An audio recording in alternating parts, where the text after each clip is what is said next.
තත්වයෙන් බාල ඖෂධයක් අපේ රටේ ජනතාවට ලබා දීලා තියෙනවා. ඒකෝර මේ සම්බන්ධයෙන් සමස්ත වගකීම සෞඛ්‍ය අමාත්‍යාංශය බාර ගන්න ඕන. ඒ මොහොතේ සෞඛ්‍ය අමාත්‍ය ධූරයේ දරු කෙහෙලි රඹුක්වැල්ල ඇමතිවරයාගේ සිට මේ ක්‍රියාවලියට සම්බන්ධ සියලු දෙනා මේ අපරාධේ මේ වංචාවේ මේ දූෂණේ වගකියුත්තන් බවට පත් වෙනවා. මේකෙන් මේ යාට ගැලවීමක් නැහැ. දැන් මේකට සම්බන්ධයි කියන සමහර නිලධාරීන් ප්‍රමාණයක් අත්අඩංගුවට අරගෙන තියෙනවා. කීප දෙනෙක් රිමාන්ඩ් බන්ධනාගාරගත කරලා තියෙනවා. අපිට තොරතුරු ලැබෙන හැටියට ඉදිරියේදී තවත් සෞඛ්‍ය අමාත්‍යාංශ නිලධාරීන් කීප දෙනෙක් අත්අඩංගුවට නියමිත වෙලා තියෙනවා. හැබැයි මේකට උඩින් තව කෙනෙක් ඉන්නවා. මොකද සෞඛ්‍ය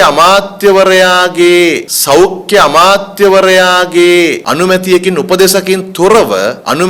උපදේශකින් තොරව මෙවැනි ආකාරයේ ඖෂධ මිලදී ගැනීමක් සිදු කරන්න බෑ. මේක ඇමතිවරු හෝ රජයන්